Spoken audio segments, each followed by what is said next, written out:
Hello everyone, how are you all? I hope you guys are doing well. So guys, as usually हम लोग discuss कर रहे थे आपके एनवायरमेंटल क्वेश्चंस को, आपकी यूनिट 9 जो आपकी यूनिट 9 है पेपर 1 की, उसके हम इम्पॉर्टेंट क्वेश्चंस को डिस्कस कर रहे थे। पार्ट 3 पार्ट्स हम ऑलरेडी कवर कर चुके हैं। अगर आपने वो वीडियो नहीं देखा है तो डिस्क्रिप्शन बॉक्स में आपको लिंक प्रोवाइड कर दिया जाएगा, आप वहाँ से चेक कर सकते हैं। इसके अलावा आज का जो हमारा पार्ट है that is 4th part of this session और ये हमारा लास्ट पार्ट है, ठीक है। तो इन 4 पार्टों में हमने ऑल ओवर आपकी यूनिट 9 से जितने भी क्वेश्चंस बन सकते हैं उनको यहाँ पर कवर करने की कोशिश की है। इसके अलावा हम और आपको क्वेश्चंस प्रैक्टिस सेट प्रोवाइड करेंगे, इसका आप चिंता ना करें।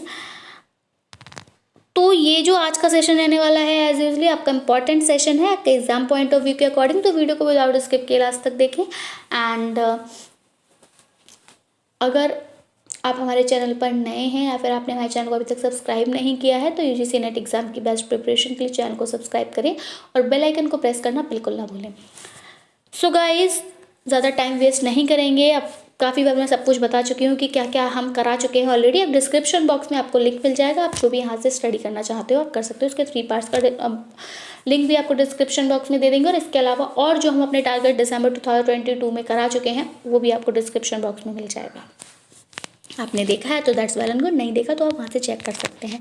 तो चलिए हम सेशन को स्टार्ट करेंगे। And the question number 1 for this session is जनसंख्या वृद्धि को प्रभावित करने वाले कारकों में कौन सा कारक प्राकृतिक कारक है। अब देखिए अब आपका जनसंख्या वृद्धि, अब आपका जो पॉपुलेशन का इंक्रीमेंट हो रहा है, ठीक है, पॉपुलेशन बहुत ज़्यादा बढ़ रही है, ठीक है, दूसरा स्थान है हमारे विश्व में पॉपुलेशन की अगर हम बात करें तो उसके लिए। तो जनसंख्या जो वृद्धि हो रही है उसको कौन से कारक जो हैं वो प्रभावित कर रहे हैं, ठीक है,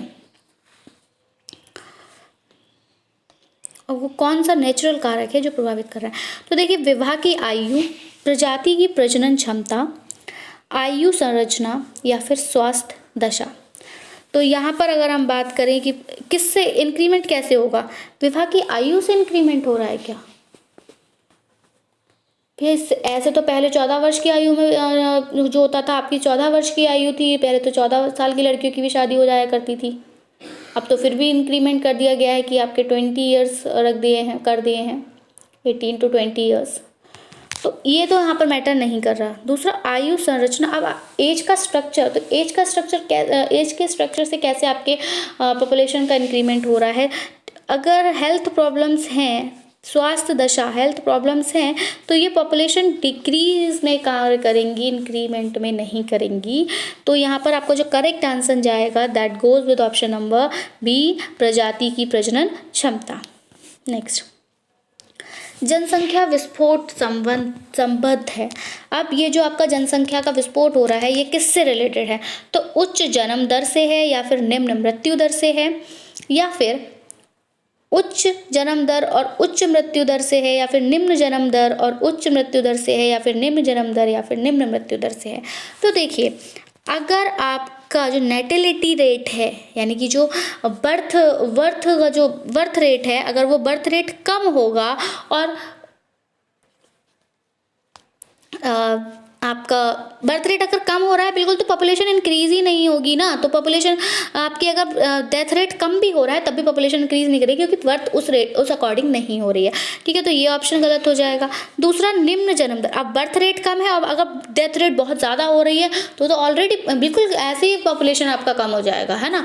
तो ये भी नहीं है। उच्च जन्म दर और उच्च मृत्यु दर, जन्म दर भी तेज गति से हो रही है और उतनी ही तेज गति से अगर मृत्यु दर हो रही है तो भी पॉपुलेशन इंक्रीज नहीं करेगी। पॉपुलेशन इंक्रीज कर रही है कैसे, कि बर्थ रेट तो बढ़ रहा है लेकिन जो डेथ रेट है वो कम हो रहा है। तो ऑप्शन नंबर 1 जो है वो यहाँ पर करेक्ट है।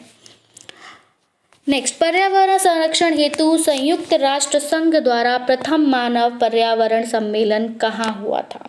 पर्यावरण संरक्षण की अगर हमें बात करें तो संयुक्त राष्ट्र संघ द्वारा जो प्रथम सबसे पहला मानव पर्यावरण सम्मेलन हुआ था, ये हम आपको काफ़ी बार बता चुके हैं। कहाँ हुआ था, तो ये आपके स्टॉकहोम में हुआ था और यहाँ पर पर्यावरण यानी आपके एनवायरनमेंट के कंजर्वेशन को लेकर बातें की गई थी।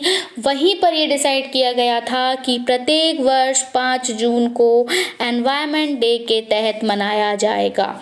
ठीक है, तो यहाँ आपका जो करेक्ट आंसर जाएगा that goes with option number सी।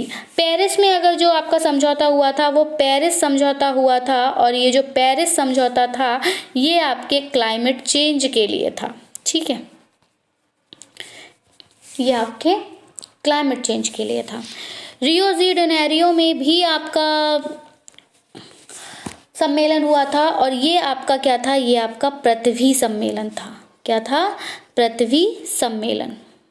तो ये याद रखिएगा, क्वेश्चन कुछ भी पूछ लिया जा सकता है, आपसे भी पूछ लेंगे कि पृथ्वी सम्मेलन कहाँ हुआ था, तो रियो डी जेनेरियो में हुआ था। क्लाइमेट चेंज के लिए सम्मेलन कहाँ हुआ था, पेरिस में हुआ था। और स्टॉकहोम में आपका पर्यावरण संरक्षण के लिए कराया गया था सम्मेलन। नेक्स्ट, भारत में वन्य जीव संरक्षण अधिनियम कब बना, यानी कि आपके जो फॉरेस्ट के एनिमल्स थे उनके प्रोटेक्शन के लिए, उनके प्रिजर्वेशन के लिए अधिनियम कब लागू किया गया था। तो यहाँ पर अगर हम बात करें तो 1972 में आपके वन्य जीव संरक्षण अधिनियम बना था। और यहीं से आप रिलेट करेंगे कि सबसे पहले आपका जो टाइगर्स का जो प्रिजर्वेशन हुआ था, यानी आपकी जो बाघ संरक्षण योजना थी वो भी ये 1972 में ही की गई थी। यानी पहले जब वन्य संरक्षण अधिनियम लागू हुआ फिर तुरंत ही आपके टाइगर, क्योंकि यही विलुप्ति की कगार पे थे, इनके प्रिजर्वेशन के लिए कार्य किया जाने लगा। जैव विविधता में सम्मिलित हैं। अब जैव विविधता क्या है, हमने कल ही बताया था कि आपके प्लांट्स हो गए, एनिमल्स हो गए, इनकी जो वाइड वैरायटीज हमारे एनवायरनमेंट पे पाई जाती है that is called the biodiversity, जैव विविधता की। तो पेड़ पौधे हो गए, जीव जंतु हो गए, अति सूक्ष्म जीवाणु, बिल्कुल सजीव हैं ये तीनों, तो ये तीनों ही आपके आएंगे। क्योंकि यहाँ देखिए अति सूक्ष्म जीवाणु का बैक्टीरिया है, वायरस है, ठीक है, अलग अलग तरह के पैदा, कॉलरी बैक्टीरिया, रॉड शेप्ड बैक्टीरिया, तो यहाँ पर अलग अलग वेराइटीज़ हैं, इसलिए हमारे ये सभी यहाँ पर करेक्ट हो जाएगा। नेक्स्ट, मानव तथा पर्यावरण के परिवर्तनशील संबंधों का विशद विवरण मिलता है।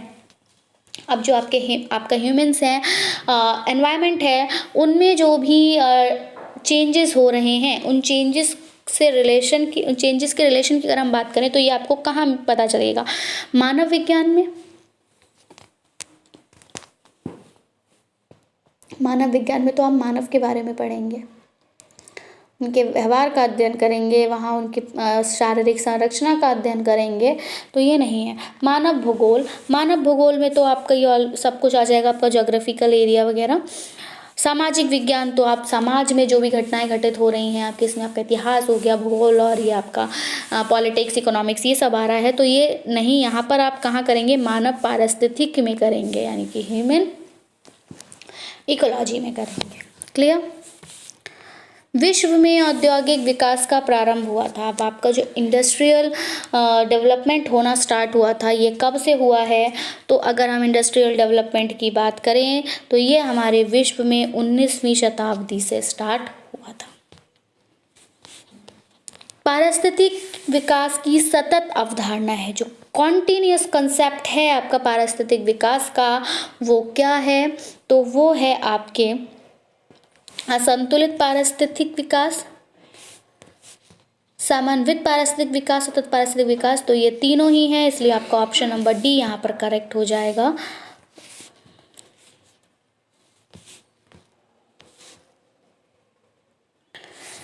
पारिस्थितिक तंत्र की गुणवत्ता आधारित होती है। अब पारिस्थितिक तंत्र की गुणवत्ता की अगर बात की जाए तो वो किस पर आधारित होगी, तो जैविक घटकों पर होगी, अजैविक घटकों पर होगी, जैविक और अजैविक घटकों से संतुलन पर होगी, या फिर मानव क्रियाकलापों के संतुलन पर होगी। तो पारिस्थितिक तंत्र की गुणवत्ता जो देखी जाएगी वो आपके जैविक और अजैविक घटकों के संतुलन पर होगी। जब दोनों ही इंटरेक्ट कर रहे हैं, जब दोनों के इंटरेक्शन से ही आपका एनवायरनमेंट बन रहा है, जब दोनों के इंटरेक्शन से ही इकोसिस्टम डेवलप हो रहा है, तो दोनों दोनों के संतुलन पर गुणवत्ता आधारित होगी ना, क्योंकि दोनों ही क्या हैं, हमारे एनवायरनमेंट के कंपोनेंट्स हैं। जब एक बात बताइए, एक घर है, एक फैमिली है, अगर उसमें 2 बेटे हैं, ठीक है, तो दोनों बेटों की रिस्पॉन्सिबिलिटी तो सेम है ना। दोनों बेटे अगर अपनी अपनी रिस्पॉन्सिबिलिटी दिखाएंगे तभी तो फैमिली बैलेंस रहेगी। हाँ, अब एक बेटा बिल्कुल रिस्पॉन्सिबल नहीं है और एक ही बेटा अगर सब कुछ कर रहा है तो बैलेंस नहीं हो पाएगा, ठीक है। तो वही है, जब दोनों ही कंपोनेंट्स हैं तो दोनों ही कंपोनेंट्स को बैलेंसिंग करनी होगी। तो ऑप्शन नंबर सी यहाँ पर करेक्ट आंसर हो जाएगा। निम्नलिखित में से कौन पर्यावरण का तत्व नहीं है? तो पर्यावरण में आपके भूमि के रूप आते हैं, बिल्कुल आते हैं। ग्रासलैंड्स पड़ा होगा, वेटलैंड्स पड़ा होगा, तो ये सब आपके भूमि के रूप जो है पर्यावरण के अंतर्गत आ रहे हैं। मिट्टियाँ, सॉइल, बिल्कुल ये तो आपका एक अजैविक घटक है। खनिज पदार्थ, मिनरल मटेरियल्स, बिल्कुल मिनरल मटेरियल्स आपके पर्यावरण से ही तो एक्सट्रैक्ट करे जाते हैं, तो ये भी है। कि ये जो बस्तियाँ हैं, ये बस्तियां कौन बनाता है? तो ये बस्तियां ह्यूमंस ने बनाई हैं, पर्यावरण ने नहीं बनाया है। लोगों ने अपने टेंट लगा लिए, ये जो सीमेंट है, ब्रिक्स हैं, इनके थ्रू अपने अपने घर बनाने लगे और इस तरह से जो घर बनने लगे उन्हीं को बस्तियां कहा जाने लगा कि एक जगह पर जो घर बन गया उसको एक नाम दे दिया। तो इस तरह से इन जो बस्तियों का डेवलपमेंट हुआ है ये ह्यूमंस ने किया है, इसलिए इसको मैन मेड कहा जाएगा। और मैन मेड होने की वजह से ये पर्यावरण के तत्व के अंतर्गत नहीं आएंगे, ये आर्टिफिशियल है आपका। तो option number D is the correct answer for this question. प्रभावकारी दशाओं का वह संपूर्ण योग जिसमें जिन रहते हैं कहलाता है। जीन रहते हैं, जीन होगा ये।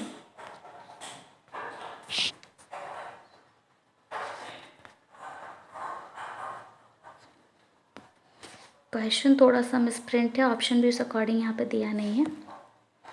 प्रभावकारी दशाओं का वह संपूर्ण योग जिसमें, चलिए इस क्वेश्चन को अभी स्किप करते हैं जब ये क्लियर ही नहीं है तो। नेक्स्ट, मानव तथा पर्यावरण के बदलते संबंधों का अध्ययन मिलता है। अब मानव, ह्यूमंस और एनवायरनमेंट का जो रिलेशन में चेंजेस आ रहे हैं, पहले क्या हुआ करता था, चेंजेस क्यों कहा जा रहा है कि चेंजेस आ रहे हैं? तो पहले की अगर हम बात करें बहुत अर्ली एज की, तो पहले क्या होता था, मानव अपने पर्यावरण को बहुत ज़्यादा संरक्षित करके रखता था, कह सकते हैं बहुत ज़्यादा प्यार करता था। देखिए आप लोगों ने देखा होगा काफ़ी सारे ट्रीज हैं जिनकी पूजा की जाती है, ठीक है। तो पहले जो था बहुत ज़्यादा अच्छे संबंध थे मानव के पर्यावरण के साथ, वो उसको कह सकते हो हार्म नहीं किया करता था।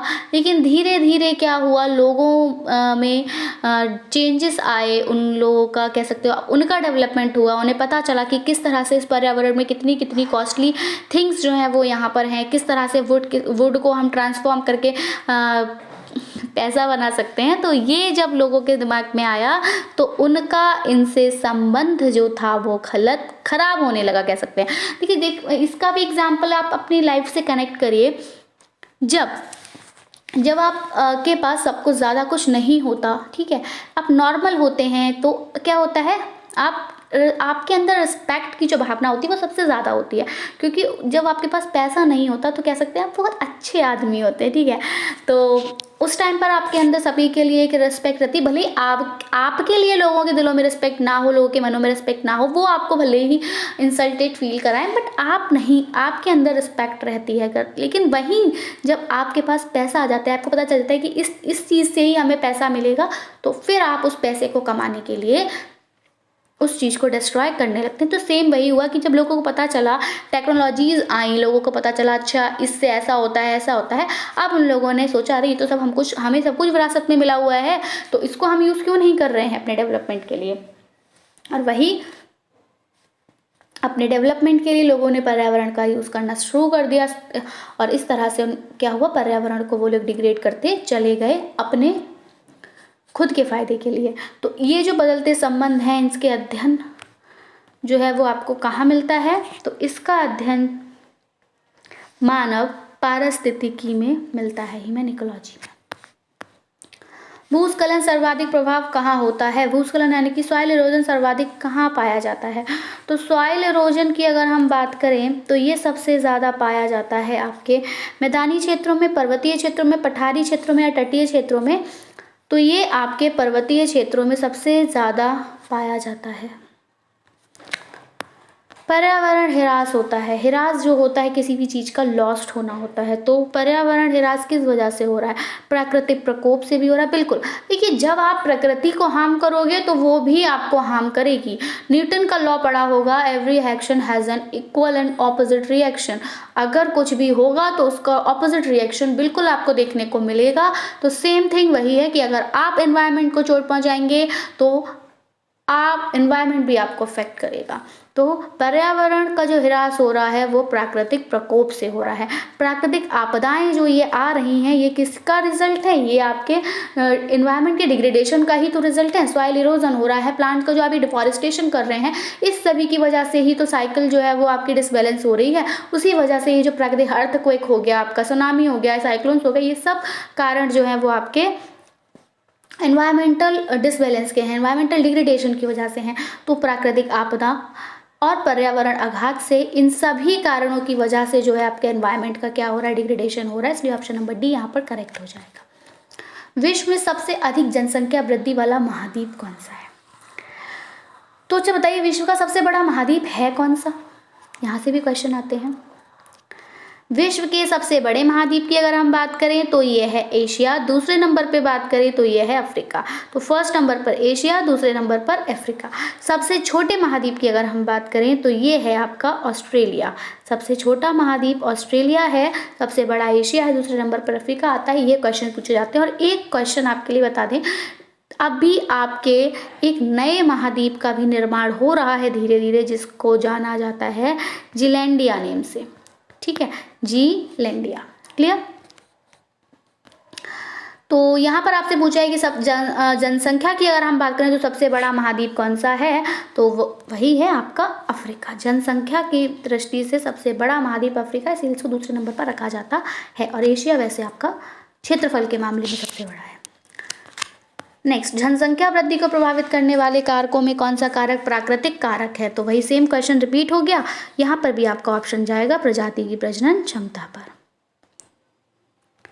सेम जनसंख्या विस्फोट संबंध है, तो ये उच्च जन्म दर तथा निम्न मृत्यु दर से है। 2001 के अनुसार भारत में जनसंख्या है। अब 2001 की अगर बात करें तो भारत में कितनी जनसंख्या है? 2001 के अनुसार जो भारत में जनसंख्या थी, कर दीजिए इसको, ये है अच्छा नहीं लग रहा, तो कितनी थी? तो ये थी आपकी 102.70 करोड़। 1999 से 2000 में देश में जनसंख्या वृद्धि रही कितनी प्रतिशत? तो कितनी प्रतिशत थी? 23%, 23.34%। नेक्स्ट है, बांध परियोजना ने देश की विशिष्ट वनस्पतियों को नष्ट कर दिया है। यह कथन किसका है? बांध जो जगह जगह बनाए जा रहे हैं, जो डैम बनाए जा रहे हैं, इससे भी आपकी जो वेजिटेशन है वो नष्ट हो रही है। तो ये कथन ये किसने कहा था? सुंदरलाल बहुगुणा ने कहा था, बाबा आप्टे ने कहा था, मेघा पाटेकर ने कहा था, या फिर डॉक्टर माधव ने कहा था? तो ये कहा था आपके डॉक्टर माधव ने। निम्नलिखित में से किस क्षेत्र में झूमिंग कृषि से वनों का विनाश सर्वाधिक होता है? अब कहीं कहीं झूम फार्मिंग होती है आपकी, तो इस झूम फार्मिंग की वजह से भी जो आपके फॉरेस्ट हैं उनका डिग्रेडेशन होता है। तो ये कहाँ होता है? तो ये उत्तर पूर्व भारत के आदिवासी क्षेत्रों में होता है। मिजोरम इसका एग्जाम्पल है, मिजोरम में झूम खेती की जाती है। सो यहाँ पर हमने आपके 100 क्वेश्चंस को कवर कर लिया। ठीक है, हमने 100 क्वेश्चंस कवर किए हैं आपके 4 पार्ट्स में, यूनिट 9 के सॉरी। तो अगर वीडियो पसंद आया हो तो अपने फ्रेंड्स में इसको शेयर करें और वीडियो को लाइक ज़रूर से करें। And if you have any query regarding anything so you can ask in the comment section. और आपका कोई सजेशन है तो वो भी आप हमें कमेंट सेक्शन में दे सकते हैं। हमने इतने सारे क्वेश्चंस को कवर किया। क्वेश्चंस का जो कलेक्शन था वो बहुत ही अच्छा था, मेरे को तो बहुत ज़्यादा अच्छा लगा क्वेश्चंस कराते हुए। तो आपने भी एंजॉय किया होगा क्वेश्चंस को करते हुए। सो आपका प्रैक्टिस भी हो ही गया होगा, हमने 2-3 बार इस एक क्वेश्चंस को देख चुके हैं। So that's it from my side. मिलेंगे हम अपनी एक नई वीडियो के साथ। Till then take care and bye bye. Thanks for watching. Thanks, have a nice day.